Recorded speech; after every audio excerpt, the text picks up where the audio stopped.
What's up, my fellow trash here? So welcome back to another video. It's your local and favorite autistic personality, Trashy. And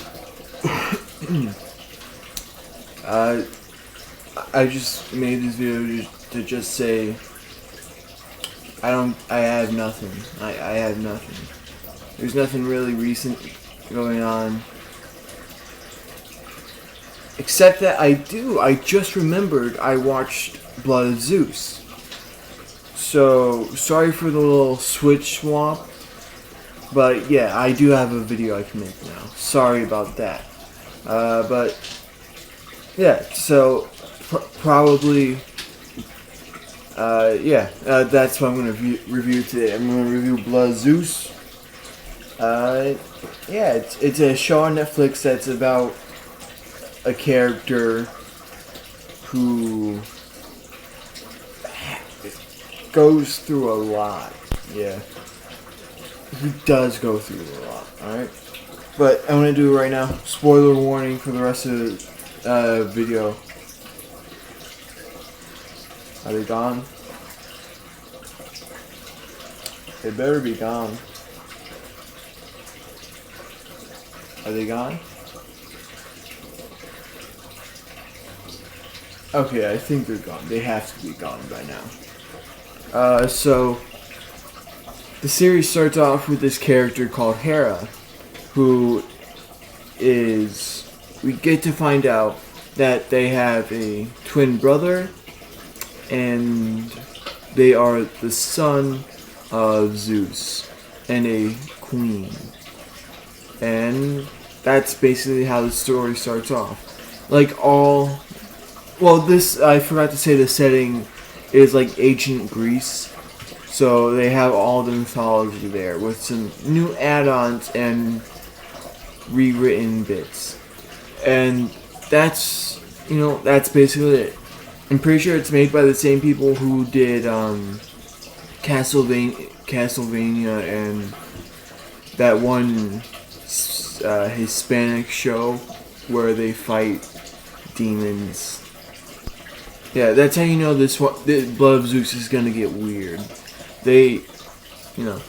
Of course it starts out with an old things, where the gods show up, they kill the Titans, and then we get giants from their blood, and those giants are equal to the gods, and to the point where they're always in a battle where they cannot win or lose.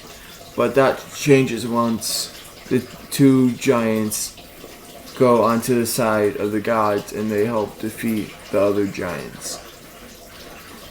And of course, they die, but that'll change later. And the blood of the giants hit. Hold on. The giants' bodies, get pushed into the sea so it's hard to find them. But here's where the story, the main antagonist powers come from. One of the giants' bodies shows up in a cave system, and after Zeus gets freaky, one of his sons, it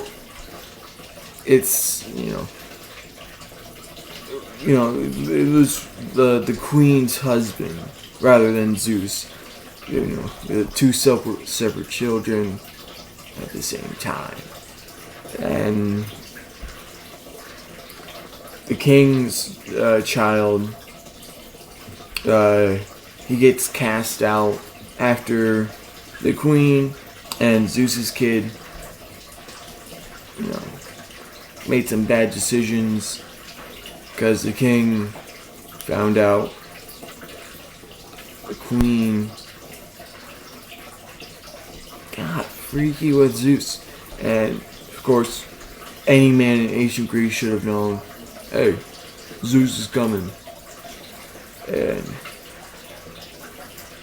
I don't know. I don't know how. Yes, that's probably the first. That is my alarm to tell me I have to go to sleep. Let me get that.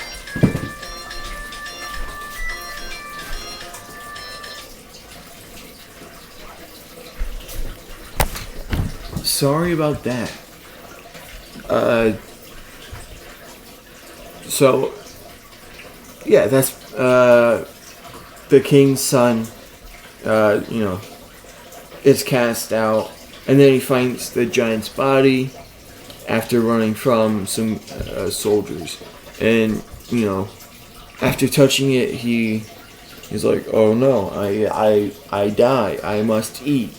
He eats some of its flesh, and then he gets superpowers, and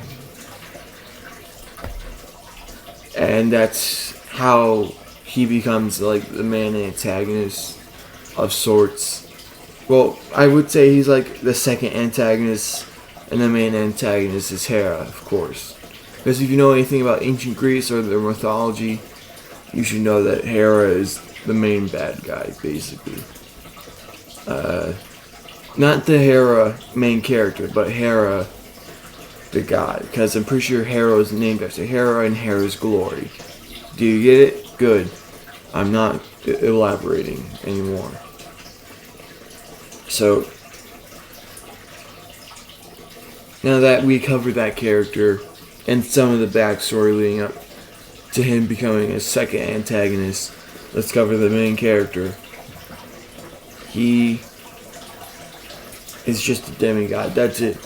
He has anger problems, and he gets over them very quick. But he's a demigod. What else are you supposed to expect? Actual human-like qualities that lead him to change over time rather than an instant. No, that's not how this works.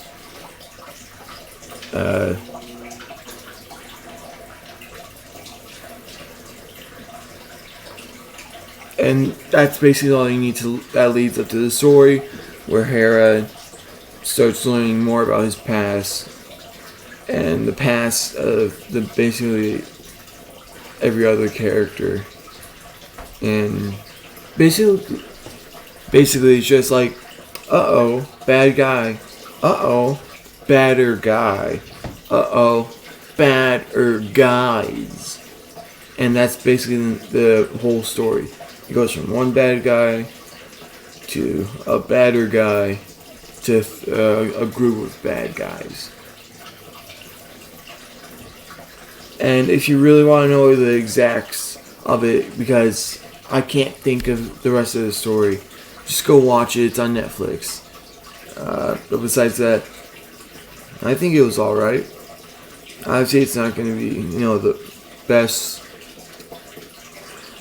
show out there, but it's pretty good, especially in comparison to the source material of an actual religion based on a centuries old, forgotten, basically I wouldn't say disappeared or forgotten, but centuries old. I forgot the word I was looking for. Yeah, it was alright. Of course, I wasn't really focusing on it. I was mostly looking at Twitter. Yeah. It's alright. Watch it if you want to just watch some cool fight scenes and some really good animation. That's where the show really shines. Just like Demon Slayer or Castlevania, it really shines with, the animation, of course. You wouldn't really expect that from being a Western-made animation series.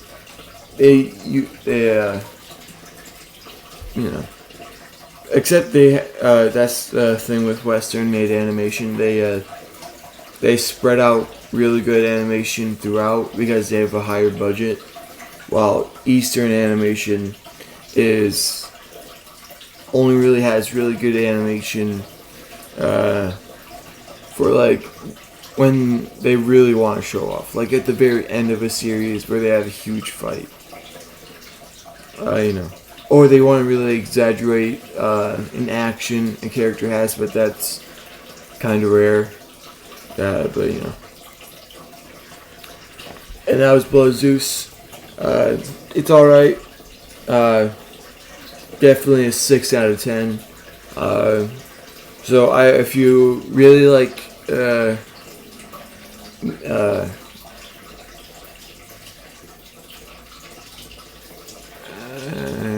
if you really like mythology, go watch it. It's on Netflix. So thank you guys so much for watching. Likes, comment, subscribe. Tell me what I should review next. And if you really think I should just stop with the reviews and keep going with the food. But besides that, I'll see you guys next Friday.